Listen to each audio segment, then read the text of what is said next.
ನಮಸ್ಕಾರ, ನಾನು ನಿಮ್ಮ ಗುರು. ಇವತ್ತಿನ ವಿಷಯ ಸೈಬರ್ ಕ್ರೈಮ್. ಸೈಬರ್ ಕ್ರೈಮ್ ಅಂದ್ರೆ ಏನು? ಸೈಬರ್ ಕ್ರೈಮ್ ಅಂದ್ರೆ ಕಂಪ್ಯೂಟರ್ ಅಥವಾ ಇಂಟರ್ನೆಟ್ ಅಥವಾ ಮೊಬೈಲ್ ಅಥವಾ ಲ್ಯಾಪ್ಟಾಪ್ ಈ ರೀತಿ ದೂರವಾಣಿ ಇಂಥದನ್ನ ಯೂಸ್ ಮಾಡಿ ಜನಗಳನ್ನ ಮೋಸ ಮಾಡಿ ಸಂಪಾದನೆ ಮಾಡೋದು, ಇಲ್ಲ ಬ್ಲಾಕ್ ಮೇಲ್ ಮಾಡೋದು, ಈ ರೀತಿ ಒಂದು ವಿಷಯನ ಸೈಬರ್ ಕ್ರೈಮ್ ಅಂತ ಕರೀತಾರೆ. ಸೈಬರ್ ಕ್ರೈಮ್ ಅಲ್ಲಿ ಏನೋ ಒಂದು ಕಾಲ್ ಮಾಡಿ ನಿಮ್ಮನ್ನ OTP ಕೇಳ್ತಾರೆ, ಏನೋ ಒಂದು ವಿಷಯ ಹೇಳಿ, ನೀವು ಗೊತ್ತಿಲ್ದಿರೋ OTP ಶೇರ್ ಮಾಡಿದ್ರೆ ನಿಮ್ಮ ಅಕೌಂಟ್ ಇಲ್ಲ ನಿಮ್ಮ ಕ್ರೆಡಿಟ್ ಕಾರ್ಡ್ ಇಂದ ದುಡ್ಡು ಖಾಲಿ ಆಗುತ್ತೆ. ಇಲ್ಲ ನಿಮ್ಮ ಮೊಬೈಲ್ ನ ಹ್ಯಾಕ್ ಮಾಡ್ತಾರೆ, ಇಲ್ಲ ಲ್ಯಾಪ್ಟಾಪ್ ನ ಹ್ಯಾಕ್ ಮಾಡ್ತಾರೆ, ನಿಮ್ಮ ಖಾಸಗಿ ವಿಡಿಯೋಸ್ ಇಲ್ಲದ್ರೆ ನಿಮ್ಮ ಖಾಸಗಿ ಫೋಟೋಸ್ ನ ಮಿಸ್ಯೂಸ್ ಮಾಡ್ತಾರೆ. ಇಲ್ಲದ್ರೆ ನಿಮ್ಗೆ ಗೊತ್ತಿಲ್ದಂಗೆ ನಿಮ್ಮ ವಿಡಿಯೋ ಮಾಡೋದು, ಅದನ್ನ ಬೇರೆ ಕಡೆ ಎಲ್ಲೋ ಒಂದು ಶೇರ್ ಮಾಡೋದು, ಈ ರೀತಿ ಮಾಡ್ತಾರೆ.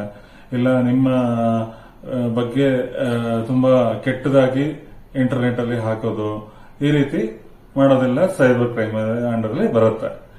ಈ ಸೈಬರ್ ಕ್ರೈಮ್ ಅಂತ ನಿಮ್ಮ ಮೇಲೆ ಆದಾಗ, ಅಂದ್ರೆ ನೀವು ಸೈಬರ್ ಅಟ್ಯಾಕ್ ಅಲ್ಲಿ ಮೋಸ ಹೋದಾಗ, ಇಲ್ಲ ನೀವು ವಿಕ್ಟಿಮ್ ಆದಾಗ ಏನ್ ಮಾಡಬೇಕು? ಮೊದಲು ನೀವು ಯಾವತ್ತೂ ಅಷ್ಟೇ ಆದಷ್ಟು ಬೇಗ, ಲೇಟ್ ಮಾಡದಿರ 1930 ಶೀಘ್ರ, ಅಂದ್ರೆ ಗೋಲ್ಡನ್ ಅವರ್ ಅಂತ ಹೇಳ್ತೀವಿ, ಎಷ್ಟು ಬೇಗ ಮಾಡಿದ್ರೆ ಅಷ್ಟು ಒಳ್ಳೇದು. ಸಾಧ್ಯ ಆದಷ್ಟು 1 ಅವರ್ ಒಳಗೆ ಮಾಡಿ. ಮಾಡದಲ್ಲಿ 1930 cyber crime help line number 1930 ನೆನ್ಪಿಟ್ಕೊಳ್ಳಿ. Cyber crime help line number 1930 ಇದಕ್ಕೆ ಕಾಲ್ ಮಾಡಿ ಪ್ರತಿ ಒಂದು ವಿಷಯನೂ ರಿಪೋರ್ಟ್ ಮಾಡಿ. ಆದಷ್ಟು ಪೊಲೀಸ್ ಅವರಿಗೆ ನಿಮ್ಗೆ ಹೆಲ್ಪ್ ಮಾಡೋದಕ್ಕೆ ಅನುಕೂಲ ಆಗುತ್ತೆ. ಅವಾಗ ನಮ್ಮ ದೇಶದಲ್ಲಿ ಈ ಪೊಲೀಸ್ ಸಿಸ್ಟಮ್ ಅನ್ನೋದು ಸೈಬರ್ ಕ್ರೈಮ್ಗೋಸ್ಕರನೇ ಸಪರೇಟ್ ಒಂದು ಸೆಕ್ಷನ್ ಇಟ್ಟಿದ್ದಾರೆ. ತುಂಬಾ ಹಾರ್ಡ್ ವರ್ಕ್ ಮಾಡಿ ತುಂಬಾ ಜನಕ್ಕೆ ಹೆಲ್ಪ್ ಮಾಡ್ತಿದ್ದಾರೆ. ಎಷ್ಟೋ ಜನಗಳಿಗೆ ಇದರಿಂದ ಹೆಲ್ಪ್ ಆಗಿದೆ. ಸೊ ಇದು ಒಂದು ವಿಷಯ. ನೀವು ಮೋಸ ಹೋದ್ರೆ ರಿಪೋರ್ಟ್ ಮಾಡಿ, ಅದನ್ನ ಕಂಪ್ಲೇಂಟ್ ಮಾಡಿ, FIR ಹಾಕಿ, ಇದು ಪೊಲೀಸ್ ಅವರು ಎನ್ಕ್ವೈರಿ ಮಾಡ್ತಾರೆ, ಕಳ್ಳರು ಸಿಕ್ಕಿದೆ ಅದ್ರ ಮೇಲೆ ಆಕ್ಷನ್ ತಗೊಂತಾರೆ. ಎಲ್ಲ ಇದು ಒಂದು ವಿಷಯ ಆಯ್ತು. ಹಾಗನ್ಬಿಟ್ಟು ಯಾವಾಗ್ಲೂ ಈ ಸೈಬರ್ ಕ್ರೈಮ್ಗೆ ನೀವು ಮೋಸ ಹೋಗ್ತಾನೆ ಇರಬೇಕು ಅಂತನ ಅಲ್ಲ. ಯಾವಾಗ್ಲೂ ಒಂದು ವಿಷಯ ನೆನ್ಪಿಟ್ಕೊಳ್ಳಿ, prevention is better then cure. ಅಂದ್ರೆ ಏನು? ಮೋಸ ಹೋಗೋದಕ್ಕೆ ಮುಂಚೆನೆ ನಾವು ಎಚ್ಚೆತ್ಕೊಳ್ಳೋದು ಒಳ್ಳೆಯದು. ಯಾವ ರೀತಿ ಇದು? ಒಂದು, ನಿಮ್ಮ ಮೊಬೈಲ್ ಇರ್ಬೋದು, ನಿಮ್ಮ ಲ್ಯಾಪ್ಟಾಪ್ ಇರ್ಬೋದು, ನಿಮ್ಮ ಮೇಲ್ ಇಲ್ಲ ವಾಟ್ಸಪ್ ಯಾವುದೇ ಒಂದು ಇದರಲ್ಲಿ unknown links or unknown APK files ಎಲ್ಲ ಬರುತ್ತೆ. ಇಂಥದೆಲ್ಲ ಬಂದಾಗ ದಯವಿಟ್ಟು ಅದನ್ನ ಕ್ಲಿಕ್ ಮಾಡಬೇಡಿ. ಅದರಿಂದ ಅವರು ನಿಮ್ಮ ಮೊಬೈಲ್ ಇಲ್ಲ ಲ್ಯಾಪ್ಟಾಪ್ ನ ಹ್ಯಾಕ್ ಮಾಡಿ ನಿಮ್ಮ ಪರ್ಸನಲ್ ಇನ್ಫಾರ್ಮೇಶನ್ ನ ಎಕ್ಸ್ಟ್ರಾಕ್ಟ್ ಮಾಡಬಹುದು. ನಿಮ್ಮ ಅಕೌಂಟ್ ಅನ್ನ ಹ್ಯಾಕ್ ಮಾಡಿ ನಿಮ್ಮ ಅಕೌಂಟ್ ಅಲ್ಲಿರೋ ದುಡ್ಡನ್ನ ಖಾಲಿ ಮಾಡಬಹುದು. ಈ ರೀತಿ ಎಲ್ಲ ಸಾಧ್ಯತೆಗಳು ಇರುತ್ತೆ. ನೆಕ್ಸ್ಟ್, ನೀವು ಯಾವುದೇ ಕಾರಣಕ್ಕೂ ಯಾವುದೇ ವ್ಯಕ್ತಿ ನಿಮಗೆ ಫೋನ್ ಮಾಡಿ ನಿಮ್ಮ ಕ್ರೆಡಿಟ್ ಕಾರ್ಡ್ ಬ್ಲಾಕ್ ಆಗಿದೆ, ಇಲ್ಲ ನಿಮ್ಮ ಅಕೌಂಟ್ ಬ್ಲಾಕ್ ಆಗಿದೆ, ಅದು ಓಪನ್ ಆಗ್ಬೇಕಂದ್ರೆ ಪ್ರೋಸೆಸ್ ಇದೆ, ನಾವು ಅದನ್ನ ಫೋನಲ್ಲೇ ಮಾಡಿಕೊಡ್ತೀವಿ, ನಿಮ್ಗೆ ಒಂದು OTP ಬರುತ್ತೆ, ಅದನ್ನ ಶೇರ್ ಮಾಡಿ, ನಿಮ್ ಕಾರ್ಡ್ ಡೀಟೇಲ್ಸ್ ಹೇಳಿ, ನಿಮ್ CVV ನಂಬರ್ ಹೇಳಿ ಅಂತ ಹೇಳದಲ್ಲಿ ದಯವಿಟ್ಟು ನಿಮ್ ಕ್ರೆಡಿಟ್ ಕಾರ್ಡ್ ಆಗ್ಲಿ ಇಲ್ಲ ಡೆಬಿಟ್ ಕಾರ್ಡ್ ಆಗ್ಲಿ ಇನ್ಫಾರ್ಮೇಶನ್ ನ ಶೇರ್ ಮಾಡಬೇಡಿ. ಬ್ಯಾಂಕು ಇಲ್ಲ ಕ್ರೆಡಿಟ್ ಕಾರ್ಡ್ ಸಂಸ್ಥೆಗಳು ಕೂಡ ಹೇಳ್ತವೆ, ಯಾವುದೇ ಕಾರಣಕ್ಕೂ ನೀವು ನಮ್ಮ ಕಡೆಯಿಂದ ನಿಮ್ಮನ್ನ OTP ಆಗ್ಲಿ ಇಲ್ಲ ನಿಮ್ ಕಾರ್ಡ್ ಡೀಟೇಲ್ಸ್ ಆಗ್ಲಿ ನಿಮ್ ಪಾಸ್ವರ್ಡ್ಸ್ ಆಗ್ಲಿ ನಾವು ಕೇಳೋದಿಲ್ಲ ಅಂತ ಕ್ಲಿಯರ್ ಆಗಿ ಪ್ರತಿಯೊಬ್ಬ ಕಸ್ಟಮರ್ಗೂ ಮೆಸೇಜ್ ಕಳಿಸ್ತಾರೆ. ಅವ್ರ ಅವೇರ್ನೆಸ್ ಕೊಡ್ತಾ ಇದ್ದಾರೆ. ಇದೆಲ್ಲ ಆದ್ಮೇಲೂ ನೀವು ಈ ತರ OTP ಇದೆಲ್ಲ ಶೇರ್ ಮಾಡಿದ್ದಲ್ಲಿ OTP ಶೇರ್ ಮಾಡಿದ್ದಲ್ಲಿ ನಿಮ್ಮ ಅಕೌಂಟ್ ಖಾಲಿ ಆಗೋದು ಖಂಡಿತ, ನಿಮ್ಮ ದುಡ್ಡು ಬೇರೆಯವ್ರ ಪಾಲಾಗೋದು ಖಂಡಿತ. ದಯವಿಟ್ಟು ನೆನ್ಪಿಟ್ಕೊಳ್ಳಿ. ಆಮೇಲೆ ಬೇರೆ ವಿಷಯ ಅಂತ ಬಂದಾಗ, ನೀವು ಯಾವುದೇ ಅಪ್ಲಿಕೇಶನ್ಗಳನ್ನ ಮೊಬೈಲ್ ಅಲ್ಲಿ ಡೌನ್ಲೋಡ್ ಮಾಡಿದಾಗ, ಇಲ್ಲದೇ ಇದ್ರೆ ಲ್ಯಾಪ್ಟಾಪ್ ಅಲ್ಲಿ ಡೌನ್ಲೋಡ್ ಮಾಡಿದಾಗ ಥರ್ಡ್ ಪಾರ್ಟಿ ಅಪ್ಲಿಕೇಶನ್ಸ್ ನ ಡೌನ್ಲೋಡ್ ಮಾಡಬೇಡಿ. ಯಾರೋ ಒಬ್ರು ನಿಮಗೆ ಒಂದು ವಾಟ್ಸ್ಆಪ್ ಅಲ್ಲಿ ಕಳಿಸ್ತಾರೆ, ನಿಮ್ದು ಬ್ಯಾಂಕಿಂಗ್ ಅಪ್ಲಿಕೇಶನ್ ಬಂದ್ಬಿಟ್ಟು ಅಪ್ಡೇಟ್ ಆಗಿಲ್ಲ, ದಯವಿಟ್ಟು ಅದಕ್ಕೆ ಲಿಂಕ್ ಕಳಿಸ್ತಾ ಇದೀವಿ, ಇಲ್ಲ ಒಂದು APK ಫೈಲ್ ಕಳಿಸ್ತಾ ಇದೀವಿ, ಇದ್ರ ಮೂಲಕ ಅಪ್ಡೇಟ್ ಮಾಡ್ಕೊಳ್ಳಿ ಅಂದ್ರೆ ನೀವು ಅಪ್ಡೇಟ್ ಮಾಡಿದ ತಕ್ಷಣ ನಿಮ್ಮ ಪೂರ್ತಿ ಮೊಬೈಲ್ ಇಲ್ಲ ನಿಮ್ಮ ಬ್ಯಾಂಕಿಂಗ್ ಸಿಸ್ಟಮ್ ಎಲ್ಲಾನು ಅವರು ಅದಕ್ಕೆ ಪಾಸ್ವರ್ಡ್ ಹಾಕಿದ ತಕ್ಷಣ ಎಲ್ಲ ಅವರ ಇದ್ರಲ್ಲಿ ಹೋಗ್ಬಿಡುತ್ತೆ. ಆಮೇಲೆ ನಿಮ್ಮ ಆಧಾರ್ ಡೀಟೇಲ್ಸ್ ಇರ್ಬೋದು, ಈ ತರ ವಿಷಯಗಳನ್ನ ಯಾರ ಹತ್ರನೂ ದಯವಿಟ್ಟು ಶೇರ್ ಮಾಡಬೇಡಿ. ಇದನ್ನ ಶೇರ್ ಮಾಡೋದ್ರಿಂದ ನಿಮಗೆ ಖಂಡಿತವಾಗಿ ಪ್ರಾಬ್ಲಮ್ಮೇ ಜಾಸ್ತಿ. ನಿಮ್ಮ ಮೊಬೈಲ್, ನಿಮ್ಮ ಇಲ್ಲ ಲ್ಯಾಪ್ಟಾಪ್ ಹ್ಯಾಕ್ ಆಗುತ್ತೆ, ನಿಮ್ಮ ಅಕೌಂಟ್ ಹ್ಯಾಕ್ ಆಗುತ್ತೆ, ನಿಮ್ಮ ದುಡ್ಡು ಖಾಲಿ ಆಗುತ್ತೆ. ದಯವಿಟ್ಟು ಈ ಕೆಲಸ ಮಾಡಬೇಡಿ. ಆಮೇಲೆ ಇನ್ನೊಂದು ವಿಷಯ ಏನಂದ್ರೆ, ನಿಮಗೆ ಯಾರೋ ಒಬ್ಬ ವ್ಯಕ್ತಿ ಕಾಲ್ ಮಾಡ್ತಾನೆ, ನಿಮ್ಮ ಪರ್ಸನಲ್ ಡೀಟೇಲ್ ಎಲ್ಲ ಹೇಳ್ತಾನೆ.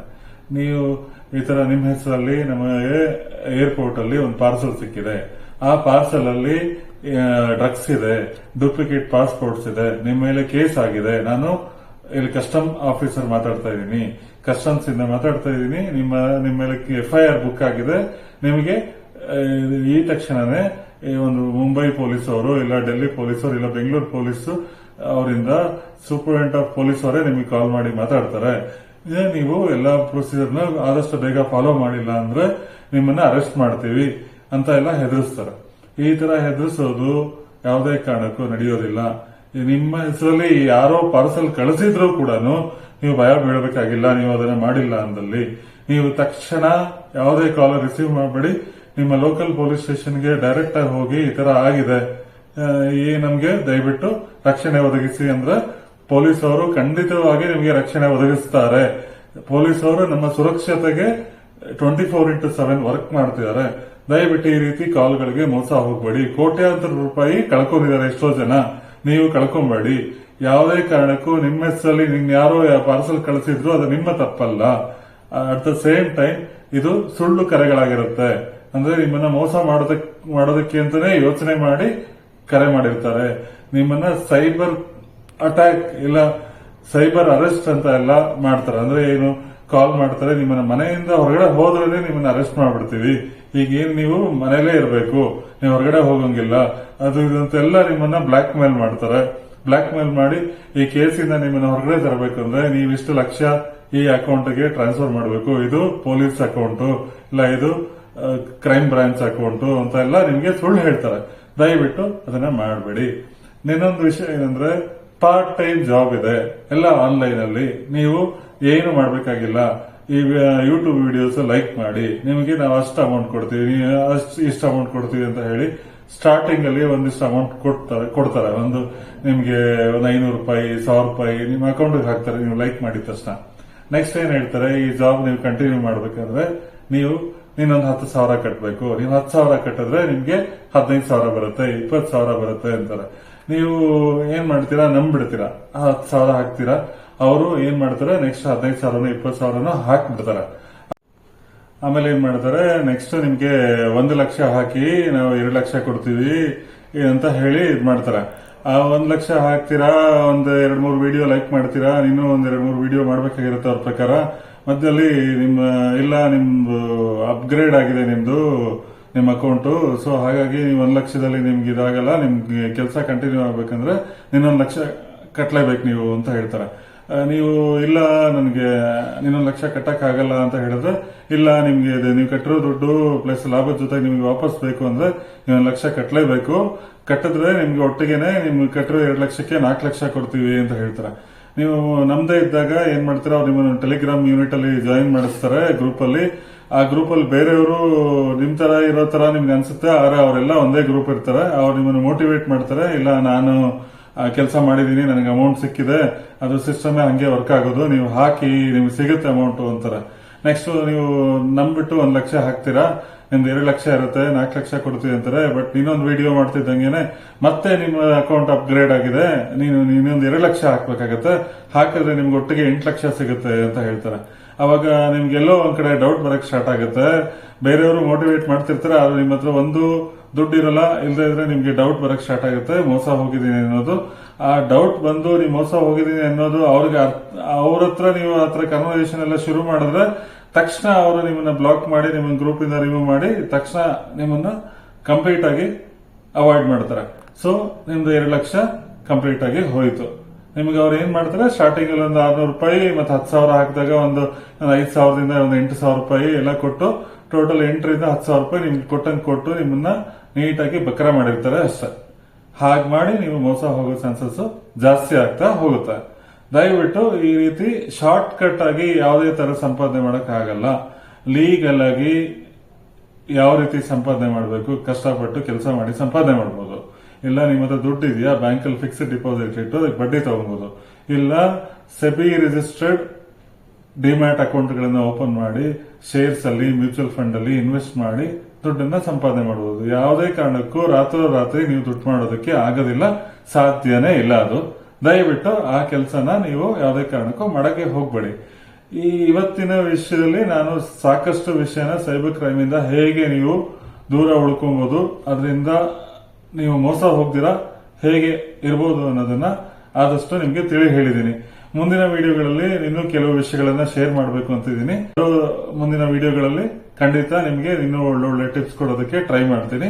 ನಿಮಗೆ ನನ್ನ ವಿಡಿಯೋ ಇಷ್ಟ ಆಗಿದ್ದಲ್ಲಿ ದಯವಿಟ್ಟು ಲೈಕ್ ಮಾಡಿ, ಶೇರ್ ಮಾಡಿ, ಸಬ್ಸ್ಕ್ರೈಬ್ ಮಾಡಿ, ನಿಮ್ಮ ಕಮೆಂಟ್ ಗಳನ್ನು ಕೊಟ್ಟು ನನಗೆ ಸಹಕರಿಸಿ. ಖಂಡಿತ ನಾನು ಬರುವ ದಿನಗಳಲ್ಲಿ ನಿಮಗೆ ಇನ್ನೂ ಇಷ್ಟ ಆಗ್ತಕ್ಕಂಥ ಕಂಟೆಂಟ್ ಗಳನ್ನ ಇಟ್ಟು ವಿಡಿಯೋ ಮಾಡೋದಕ್ಕೆ ಟ್ರೈ ಮಾಡ್ತೀನಿ. Thank you very much.